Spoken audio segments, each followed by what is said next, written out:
Assalamualaikum warahmatullahi wabarakatuh. Waalaikumsalam warahmatullahi wabarakatuh. Bismillahirrahmanirrahim. Innal hamdalillah nahmaduhu wa nasta'inuhu wa nastaghfiruh wa na'udzu billahi min shururi anfusina wa min sayyiati a'malina. Man yahdihillahu fala mudilla lahu wa man yudlil fala hadiya lahu. Asyhadu an la ilaha illallah wa asyhadu anna Muhammadan abduhu wa rasuluh la nabiyya wa la rasula ba'da. Sebelumnya, marilah kita panjatkan puja dan puji syukur kehadirat Allah Subhanahu wa taala yang telah melimpahkan rahmat serta hidayatnya sehingga kita dapat berkumpul di kelas ini dalam keadaan sehat walafiat tanpa kurang suatu apapun. Amin amin ya rabbal alamin. Dan tak lupa kita sampaikan selawat atas salam kita kepada junjungan kita Nabi besar Muhammad sallallahu alaihi wasallam dan para pengikutnya, para saudaranya, tabi'in dan tabi'in dan para umatnya yang insya Allah akan bertemu di hari akhir nanti. Amin ya rabbal alamin. Yang terhormat Bapak Rahmatullah selaku guru pengampuh mata pelajaran pendidikan agama Islam dan budi pekerti serta teman-teman sekalian yang hadir di sini yang berbahagia, pada kesempatan kali ini izinkan kami untuk mempresentasikan hasil diskusi kami mengenai materi Al-Kuliyatul Al-Khamsah. Namun sebelum kita menuju ke materi kita, mari kami memperkenalkan anggota kami terlebih dahulu. Saya Fadilah dari Putra, absen 17. Saya Wijaya Muhammad Raharjo, absen 35. Saya Arya Bima Rahmawiti, absen 5. Saya Dotis Namira, absen 8. Saya Selinia Naila Jepaka, absen 31. Saya Finaria Wardanis, absen 33. Saya Naila Putri Rahman, absen 25. Dan itu adalah anggota kami. Selanjutnya, mari kita tanpa berlama-lama langsung saja masuk ke isi presentasi ini dengan membaca Bismillah bersama-sama. Bismillahirrahmanirrahim. Baik, selanjutnya langsung saja ke materi yang pertama akan dibawakan oleh saudara Fadel.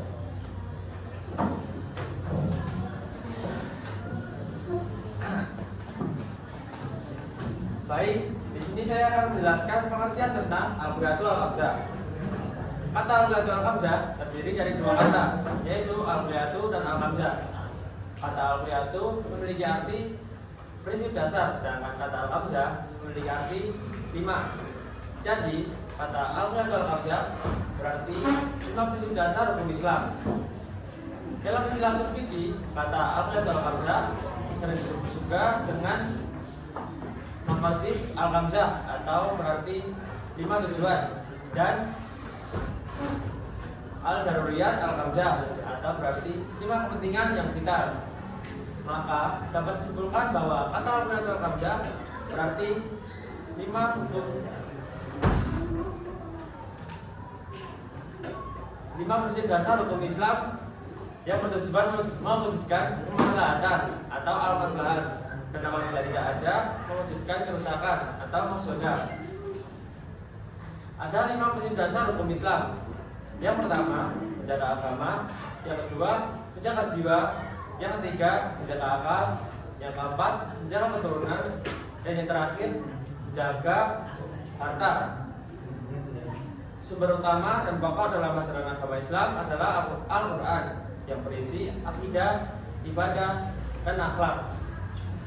Sebagai sumber ajaran agama Islam, Al-Quran tidak menjabarkan hukum dan aturan-aturan di dalamnya secara rinci, terutama yang berkaitan tentang ibadah dan muamalah.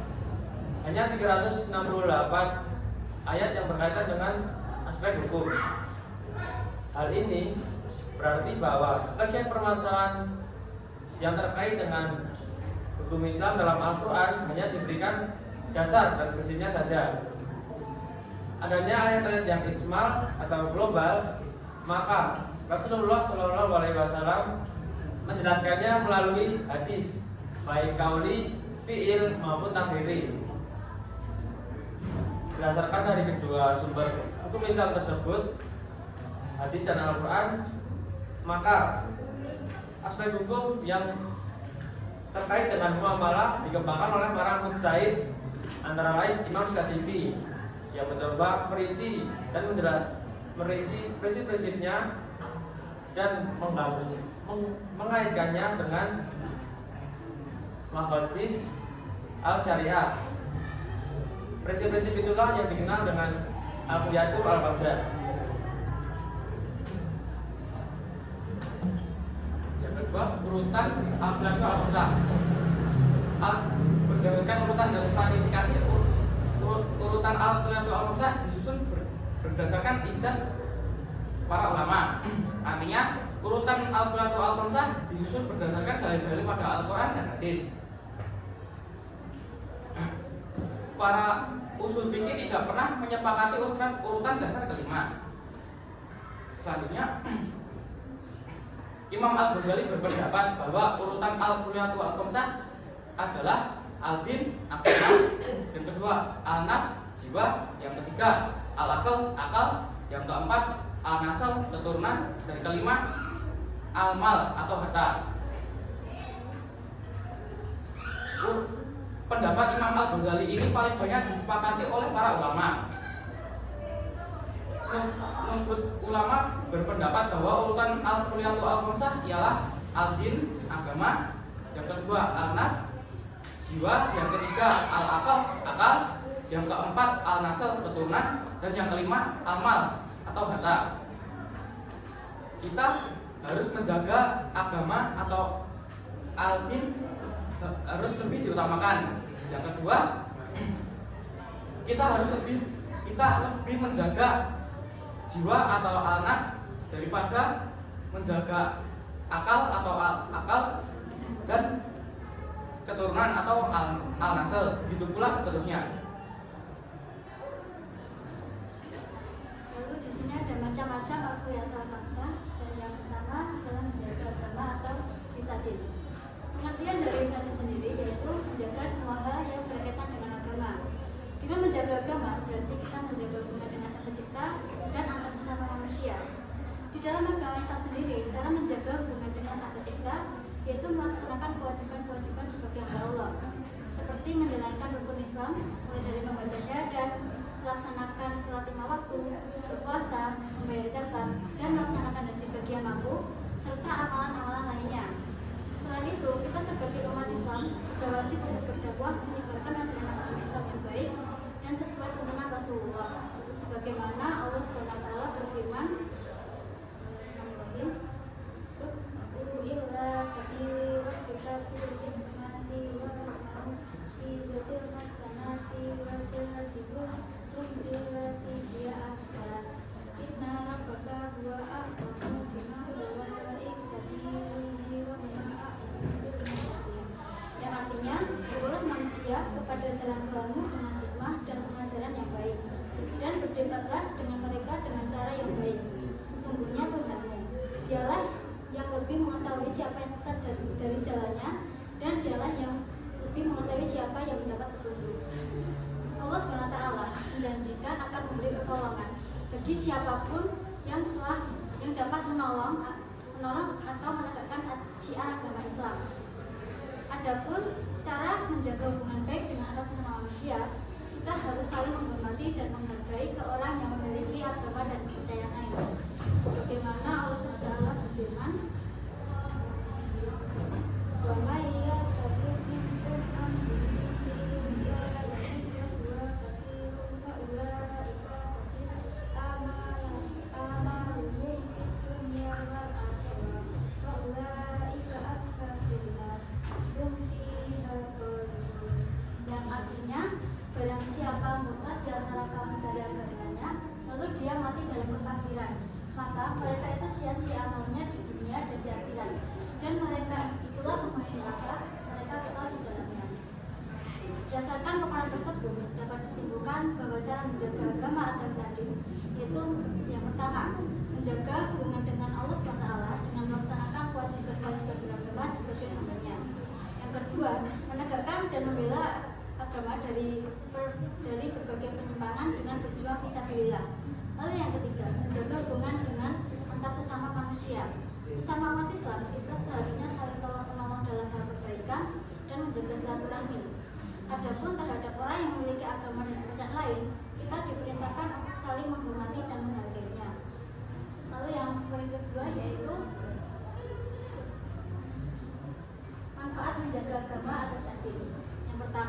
agama Islam menjadi pedoman hidup manusia.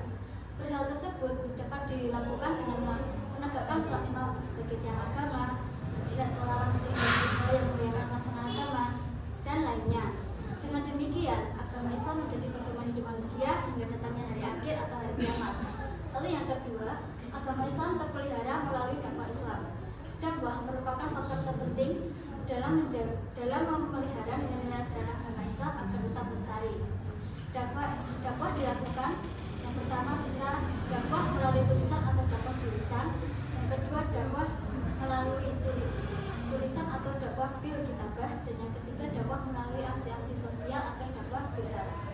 Lalu yang ketiga, dijauhkan dari berbagai hal yang merusak ajaran agama Islam seperti musyrik, kafir, murtad, dan sejenisnya.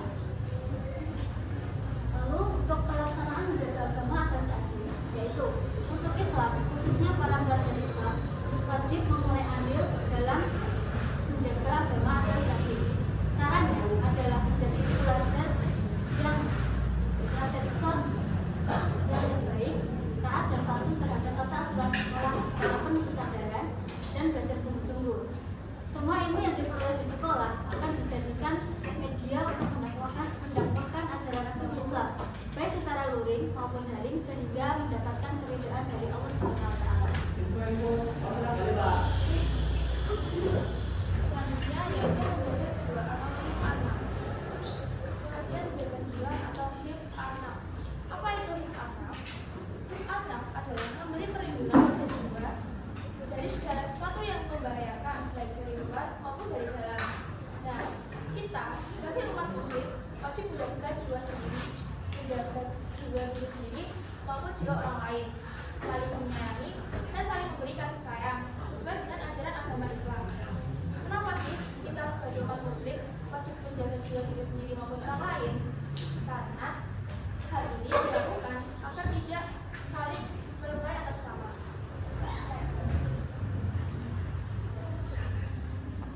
Adapun dalil Quran yang memuat tentang menjaga jiwa atau hif anas. Bismillahirrahmanirrahim.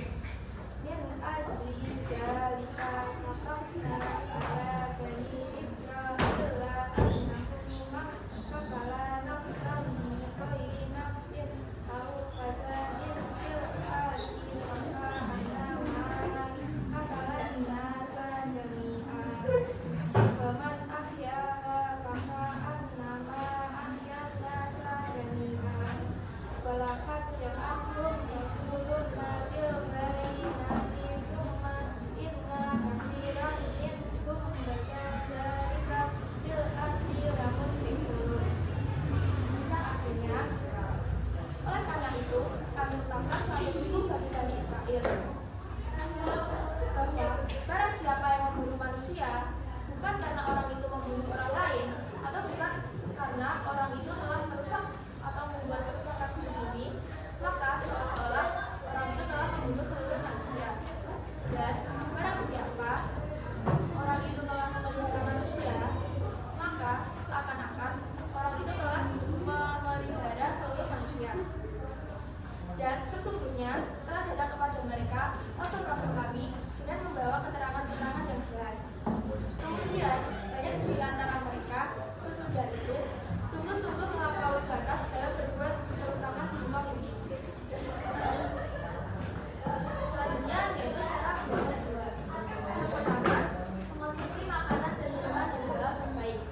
Kita sebagai umat muslim wajib mengonsumsi makanan dan minuman yang halal dan baik. Yang kedua yaitu olahraga yang cukup. Kita semua manusia wajib melakukan olahraga agar jiwa dan diri kita sehat baik jasmani maupun rohani. Yang ketiga yaitu istirahat yang cukup. Yang keempat yaitu membantu orang lain yang membutuhkan. Contohnya seperti kaum duafa, fakir miskin, dan anak yatim. Yang kelima yaitu menghindari perilaku melukai diri sendiri maupun orang lain. Contoh perilaku yang melukai diri sendiri maupun orang lain yang pertama ada tawuran, perkelahian, aborsi, selalu ada bunuh diri atau bunuh orang lain. Yang terakhir yaitu selalu ingat dan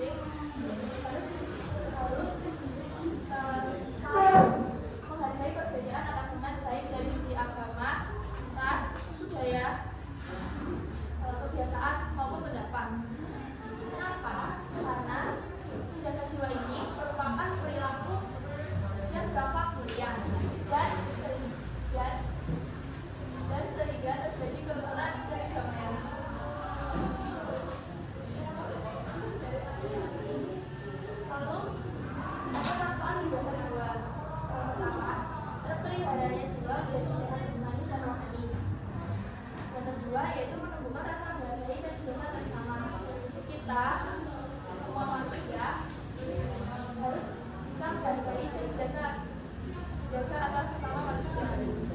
Yang ketiga yaitu terhindar dari penyakit yang membahayakan jiwa. Yang keempat yaitu menunjukkan sikap peduli dan tolong menolong anak sama. Dan yang kelima yaitu menunjukkan sikap kepekaan diri, kepekaan sosial dalam diri. Selanjutnya yang ketiga ada menjaga akal atau hifzul akal. Pengertian menjaga akal. Menjaga akal adalah menggunakan akal untuk berpikir tentang hal-hal yang baik dan melindunginya dari segala sesuatu yang dapat melemahkan dan merusak fungsinya. Allah Subhanahu wa Ta'ala telah memerintahkan manusia menggunakan akal untuk memperoleh ilmu pengetahuan seperti belajar, melakukan penelitian ilmiah dan mentafakuri ciptaan Allah Subhanahu wa Ta'ala. Dengan demikian, keimanan kita akan bertambah. Cara menjaga akal. Menjaga akal dapat dilakukan dengan menjaga asupan makanan dan minuman yang kita konsumsi. Makanan dan minuman yang kita konsumsi wajib halal dan baik, halal dari jenis dan asal usulnya, serta baik untuk tubuh kita. Selain itu, menjaga akal dapat dilakukan dengan melindungi akal dari segala sesuatu yang dapat melemahkan dan merusak fungsinya. Hal-hal yang dapat merusak akal diantaranya minum-minuman memabukkan dan menonton atau melihat tayangan yang tidak baik sehingga sering membuat akal berhayal tentang hal-hal yang kotor dan tidak logis. Perilaku tersebut wajib dihindari oleh umat Islam karena dapat merusak daya pikir dan akal kita. Umat Islam wajib menjaga akal dalam kehidupan sehari-hari karena dengan akal yang sehat kita dapat melaksanakan perintah Allah Subhanahu wa Ta'ala sesuai dengan aturan yang telah ditentukan oleh ajaran Islam. Akal sehat juga dapat memunculkan ide, gagasan, dan saran yang cemerlang untuk kemajuan agama Islam. Sesuai dengan Quran Surat Ali Imran ayat 7. Bismillahirrahmanirrahim. Walladzi anzala 'alaikal kitaba minhu ayatun muhkamatun kunna ummul kitabi wa ukharu mutasyabihat. Fa'ammal ladzina fi qulubihim zaygun fayattabi'una ma tasyabaha minhu ibtigha'al fitnati wa ibtigha'at wili wa ma ya'malu ta'wilahu illallah warrasihuna fil ilmi yaquluna amman nabi kullum min indi rabbin wa ma yadakkaru illa ulul albab. Artinya, dialah yang menurunkan kitab Al-Quran kepadamu Muhammad. Di antaranya ada ayat-ayat yang muhkamat, itulah pokok-pokok kitab Al-Quran, dan yang lain mutasyabihat. Adapun orang-orang yang dalam hatinya condong pada kesesatan, mereka mengikuti yang mutasyabihat untuk mencari-cari fitnah dan untuk mencari-cari takwilnya. Padahal tidak ada yang mengetahui takwilnya kecuali Allah. Dan orang-orang yang ilmunya mendalam berkata, kami beriman kepada Al-Quran, semuanya dari sisi Tuhan kami. Tidak ada yang dapat mengambil pelajaran kecuali orang-orang yang berakal. Berdasarkan paparan tersebut, dapat disimpulkan bahwa cara menjaga akal adalah sebagai berikut. Yang pertama, memperbanyak bersyukur kepada Allah Subhanahu wa Ta'ala. Yang kedua, menjadikan akal untuk memperhatikan kekuasaan Allah Subhanahu wa Ta'ala. Yang ketiga, menggunakan akal untuk memperoleh ilmu pengetahuan seperti mendalami ilmu pengetahuan agama Islam dan ilmu pengetahuan lainnya. Yang keempat, menjadikan akal untuk berpikir terhadap hal-hal yang bermanfaat, menjadikan akal untuk menyadari peringatan Allah Subhanahu wa Ta'ala. Yang kelima, menjadikan akal untuk mengingat kehidupan akhirat. Yang keenam, menghindari perilaku yang dapat merusak akal seperti minum-minuman yang memabukkan, mengkonsumsi narkoba, dan menonton atau melihat tayangan yang tidak baik. Manfaat dari menjaga akal yaitu yang pertama dapat menjaga diri dan mencegah perbuatan tercela. Dari kita menjaga akal, kita dapat menjaga diri kita dan mencegah diri untuk melakukan perbuatan tercela yang telah dilarang oleh Allah Subhanahu wa taala. Yang kedua, dapat membedakan antara yang benar dan yang salah. Seperti kita dapat membedakan baik buruknya perilaku kita di mata Allah Subhanahu wa taala. Yang ketiga, dapat memilah dan memilih antara yang benar dan yang merusak. Seperti kita bisa memilih teman mana yang baik dan mana yang buruk untuk melakukan kebaikan Allah Subhanahu wa taala. Yang keempat, dapat memunculkan ide, gagasan dan saran untuk kemajuan agama Islam. Seperti kita bisa mengajak teman untuk memperbaiki diri dan menambah ilmu-ilmu pengetahuan di masa kini. Yang kelima, dapat berpikir kritis dalam menghadapi masalah dan rasional dalam menjalani kehidupan. Seperti kita dapat berpikir dan menyelesaikan masalah secara baik dan sesuai dengan ajaran Allah Subhanahu wa taala. Dan yang terakhir, menjadi bijak dalam memutuskan atau menentukan sesuatu. Seperti kita berpegang teguh dalam menentukan sesuatu untuk kepentingan bersama dan bukan malah memikirkan kepentingan diri sendiri. Pelaksanaan menjaga akal. Bagi seorang pelajar muslim, pelaksanaan menjaga akal dalam kehidupan sehari-hari dapat dilakukan melalui belajar dengan giat, membaca Al-Quran, membaca buku, serta mengkonsumsi makanan dan minuman yang halal dan baik.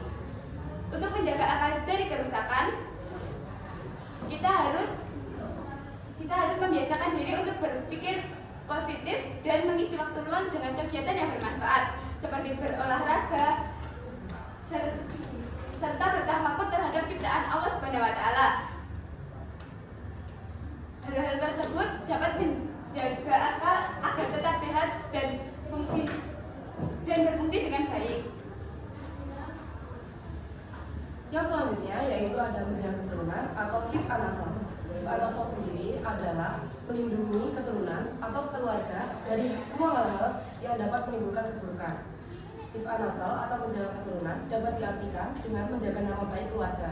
Tentunya umat muslim sangat diwajibkan untuk menjaga keturunan atau hifz an-nasl.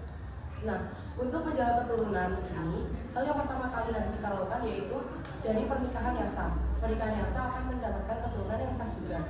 Seperti yang difirmankan Allah dalam Quran surat Al-Nur ayat 32 yang berbunyi, Bismillahirrahmanirrahim.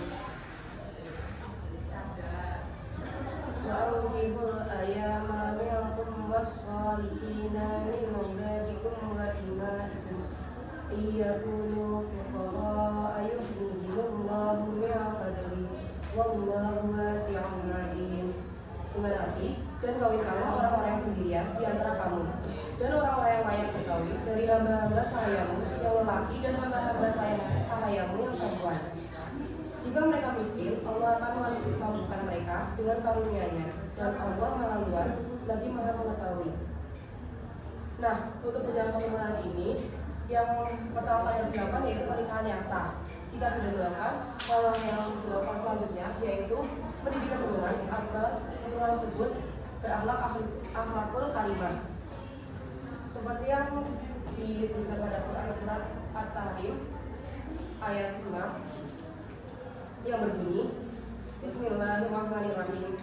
Ya ayyuhalladzina amanu qu anfusakum wa ahlikum naran waquduhan nasu wal hijaratu 'alaiha malaikatun ghilazun shidadun la ya'surullaha ma amarahum wa yaf'aluna ma yu'marun. Dengan arti, hai orang-orang yang beriman, peliharalah dirimu dan keluargamu dari api neraka yang bahan bakarnya adalah manusia dan batu. Penjaganya malaikat-malaikat yang kasar, keras, dan tidak mendurhakai Allah terhadap apa yang diperintahkannya kepada mereka dan selalu mengerjakan apa yang diperintahkan. Selanjutnya yaitu cara menjaga keturunan. Ada banyak sekali cara untuk menjaga keturunan atau hifz an-nasab. Yang pertama yaitu melakukan pernikahan yang sah. Seperti yang kita tahu, masalah percintaan sangat banyak sekali menimbulkan kemaksiatan seperti perzinahan. Allah sangat melaknat orang yang melakukan perzinahan. Oleh karena itu, untuk mencegahnya dilakukan pernikahan yang sah. Namun, pernikahan bukanlah hal untuk bermain-main. Pernikahan merupakan hal yang serius dan harus dipikirkan ke depannya. Pernikahan bukanlah cara untuk melampiaskan hasrat dan nafsu. Oleh karena itu, untuk melakukan pernikahan ini tidak mudah dan harus bersungguh-sungguh. Yang kedua yaitu menjauhkan diri dari perilaku perzinahan. Perilaku perzinahan dapat kita hindari, yaitu seperti menjauhkan diri dari pergaulan bebas. Jika kita sudah terjerumus ke dalam pergaulan bebas, maka akan mudah sekali kita melakukan perzinahan ini. Seperti yang kita tahu, Allah Subhanahu wa Ta'ala sangat membenci orang yang melakukan perzinahan dan hukumannya sangat besar. Yang ketiga yaitu melakukan proses pinangan yang islami. Melakukan proses pinangan yang islami itu seperti melakukan ta'aruf yang diikuti dengan khitbah. Nah, proses pinangan yang islami, yang tidak islami itu dapat kita temui dalam kehidupan sehari-hari, yaitu contohnya berpacaran, perzinahan, dan bertukar cincin tanpa adanya ikatan apapun. Yang keempat yaitu mendidik keturunan dengan akhlakul karimah. Anak merupakan titipan dan karunia dari Allah Subhanahu wa Ta'ala. Anak dapat diibaratkan sebagai bibit pohon. Nah, bibit pohon ini jika kita rawat dengan baik, dengan bersungguh-sungguh, dengan perhatian, dan dengan penuh kasih sayang, maka pohon tersebut akan tumbuh dan menghasilkan buah-buahan yang nantinya akan bermanfaat bagi semua orang.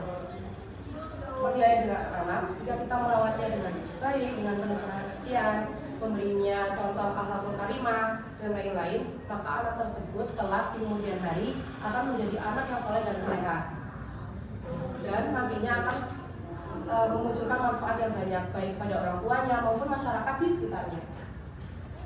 Yang terakhir yaitu berperilaku baik dalam bermasyarakat. Menjaga keturunan atau hifz an-nasl ini tidak hanya dapat dilakukan dari lingkungan sekitar, tapi dari diri kita sendiri juga. Jika kita dapat berperilaku baik dalam masyarakat, maka masyarakat akan berperilaku baik terhadap kita juga. Dan selanjutnya yaitu manfaat menjaga keturunan atau hifz an-nasl. Nah, manfaat dari menjaga keturunan ini juga terdapat banyak sekali. Di antaranya yang pertama, dapat terwujud keluarga yang sakinah, mawaddah, warahmah. Nah, pastinya kita ingin di kehidupan kita kelak nanti kita bisa membangun keluarga yang sakinah, mawaddah, warahmah. Seperti yang sudah saya jelaskan tadi, bahwa membangun keluarga yang sakinah, mawaddah, warahmah dapat dilakukan dari diri kita sendiri. Karena seperti yang banyak orang bilang bahwa jodoh yaitu cerminan diri sendiri. Jika kita beramal baik, maka insya Allah jodoh kita akan beramal baik. Dan jika kita bisa mendeteksi diri kita dari menghindari perbuatan yang tercela, maka kita juga akan bisa mendidik anak kita agar menghindari hal-hal seperti itu dan membawanya ke hal yang positif. Yang kedua yaitu dapat melahirkan keturunan yang soleh dan soleha. Nah, ini sangat berhubungan dengan poin A tadi. Jika orang tua tersebut merupakan orang tua yang baik, lalu menjaga keturunan, lalu banyak menghindari diri dari kemaksiatan, maka keturunan yang dilahirkannya akan seperti itu juga, seperti pepatah buah tidak jatuh jauh dari pohonnya, seperti itu. Maka sifat anak tidak akan jauh-jauh dari sifat orang tuanya. Yang ketiga yaitu terwujud keturunan yang menjadi penyejuk hati. Jika sudah memiliki anak dan kita sudah bisa mendidiknya dengan baik, maka anak tersebut akan bisa membawa kedamaian bagi kita. Contohnya, anak tersebut tidak akan terjerumus ke hal-hal yang negatif dan akan merugikan kita sebagai orang tua, seperti itu. Yang keempat yaitu terwujud keturunan yang kuat dan bermartabat.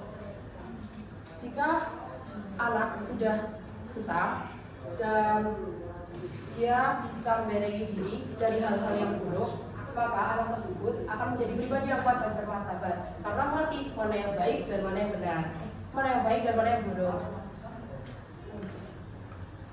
Nah, untuk pelaksanaan menjaga kemenangan ini bagi kita seorang pelajar muslim dapat kita lakukan dari lingkungan sekitar dulu, yaitu menjaga pergaulan.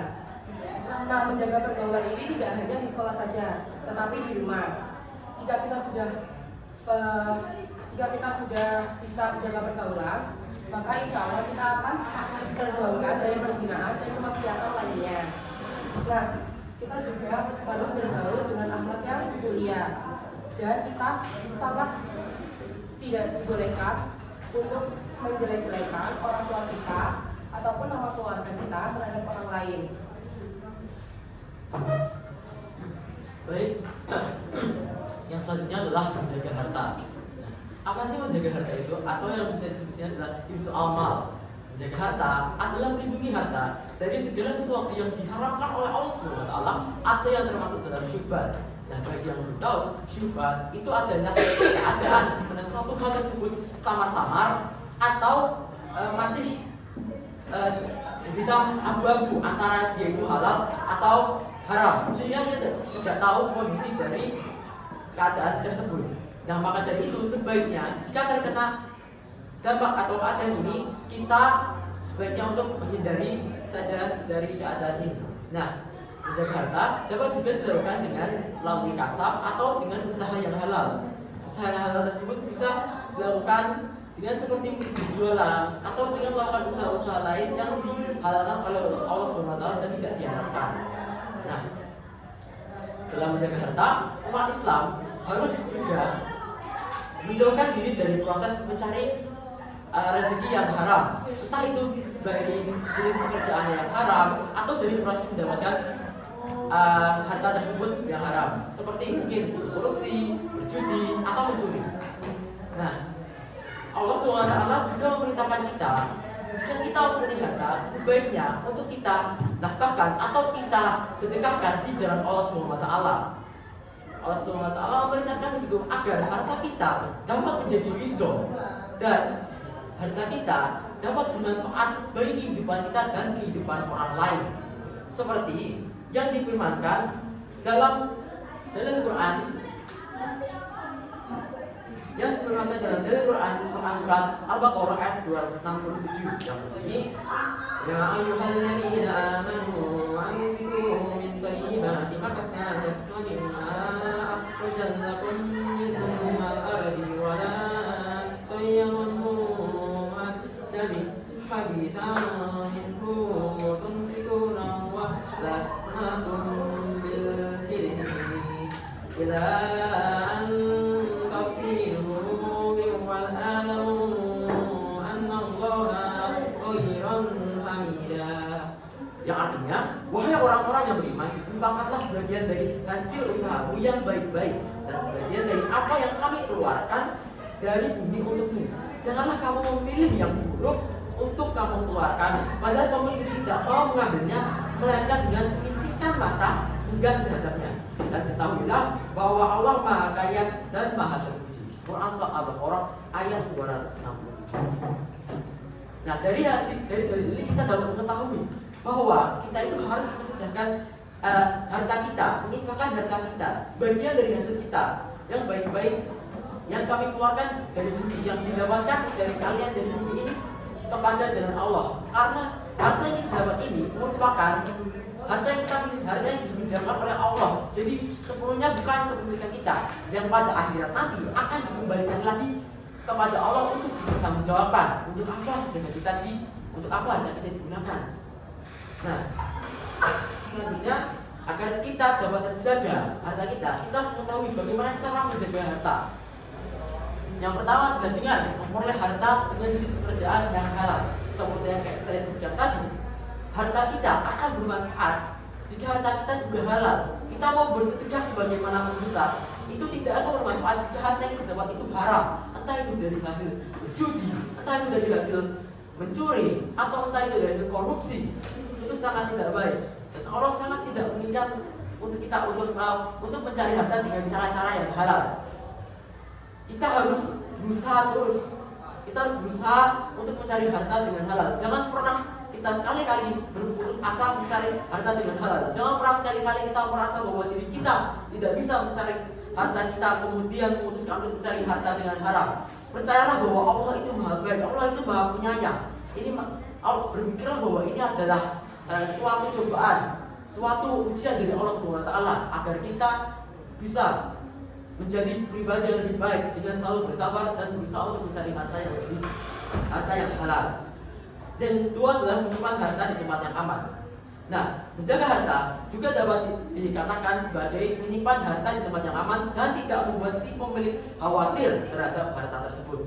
Nah, maksud di sini adalah kenapa menjaga harta yang aman itu adalah salah satu cara menjaga harta menurut Islam. Terus saja menjaga harta agar harta kita tidak hilang, dan dengan menjaga harta orang lain tidak akan terkena murka atau hukuman dari Allah. Dan bahwa juga Allah sudah menjelaskan bahwa kita harus menjaga harta kita dari orang lain, dan juga jika kita mencuri harta orang lain kita akan mendapatkan hukuman dari Allah SWT sebagaimana di surat atau yang telah difirmankan oleh Allah SWT.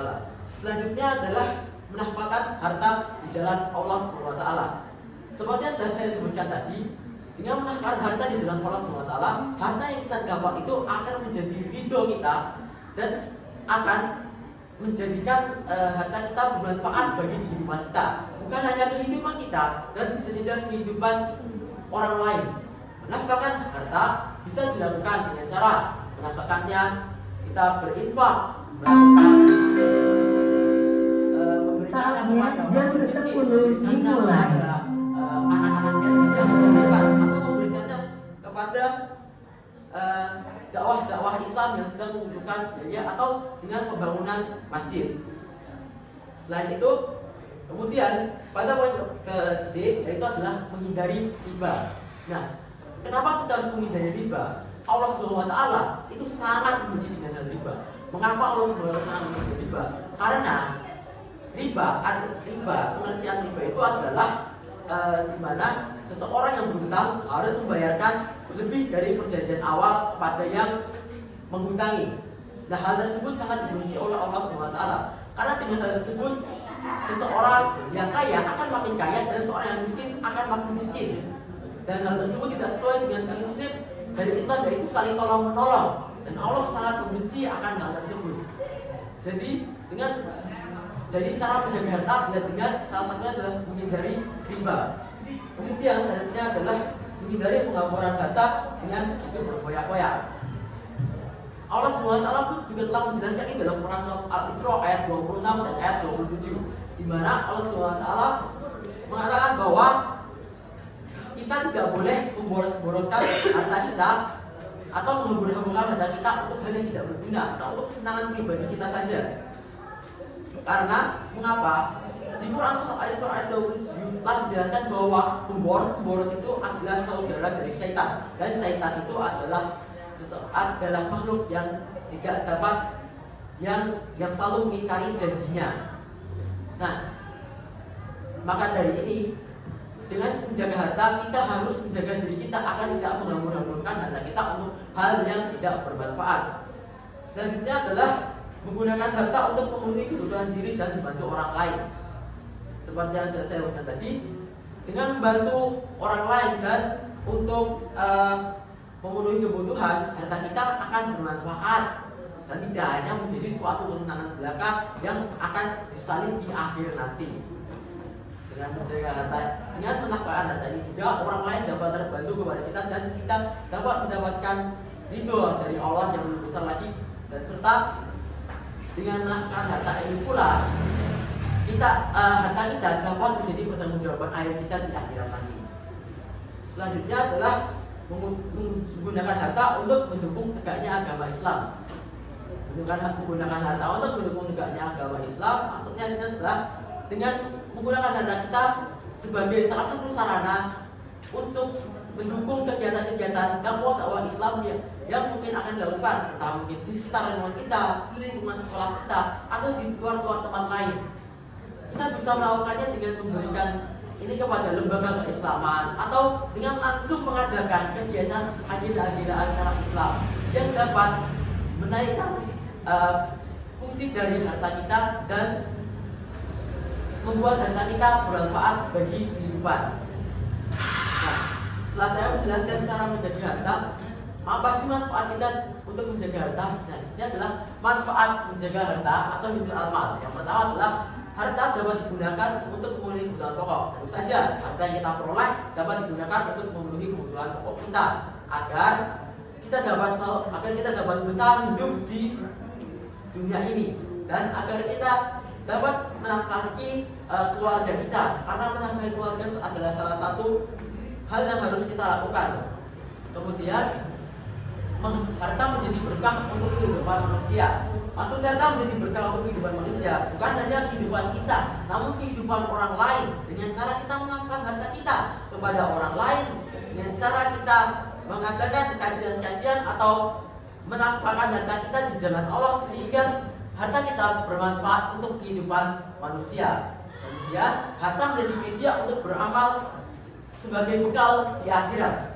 Harta yang kita infakkan di jalan Allah akan menjadi bekal kita di akhirat nanti. Nah, bekal tersebut yang akan kita bawa untuk dihadapkan kepada Allah di hari akhir nanti. Apakah kita layak untuk masuk surga atau kita terjun di api siksa neraka yang panas? Kemudian selanjutnya adalah harta yang terjaga dapat meringankan pertanggungjawaban kita di akhirat. Nah, harta yang kita dapat itu bukanlah milik kita. Saat kita mati, harta tidak akan ada harta kita yang kita bawa. Yang kita bawa hanya amal dan ibadah kita. Nah, maksud dari harta dapat meringankan pertanggungjawaban, hal ini dikarenakan jika kita menjaga harta kita seperti yang telah disampaikan tadi, menjaga harta kita dengan menghindari riba dan menafkahkannya kepada orang lain dan sebagainya, maka hal tersebut dapat meringankan pertanggungjawaban kita terhadap harta kita.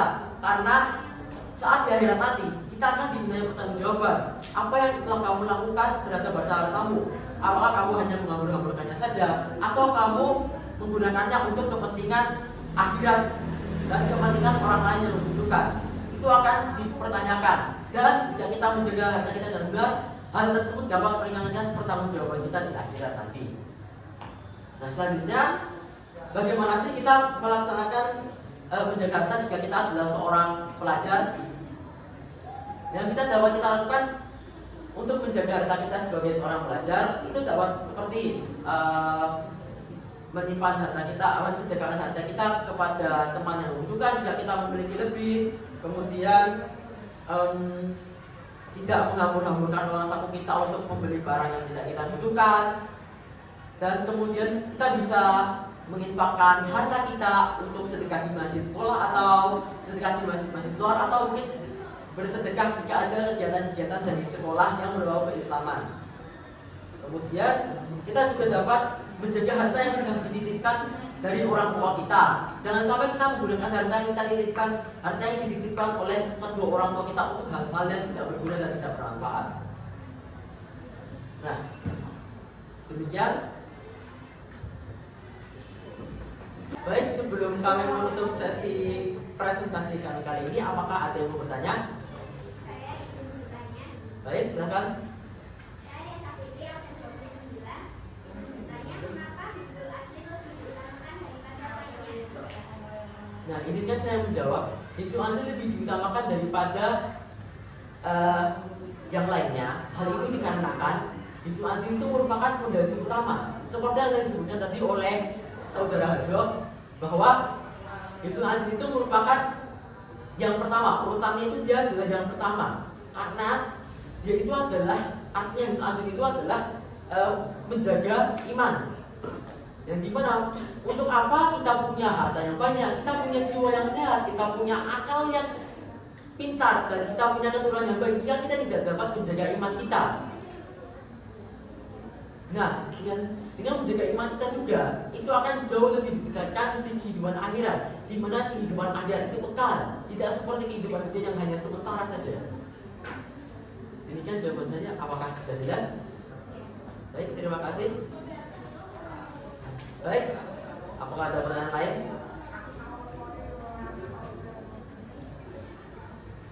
jika sudah tidak ada pertanyaan lagi, izinkan kami untuk menutup presentasi kali ini dengan membaca alhamdulillah bersama. Alhamdulillah. Demikian presentasi dari kelompok kami. Mohon maaf bila ada salah kata atau salah kekurangan dalam penyampaian materi. Kami semua izin undur diri. Wassalamualaikum warahmatullahi wabarakatuh.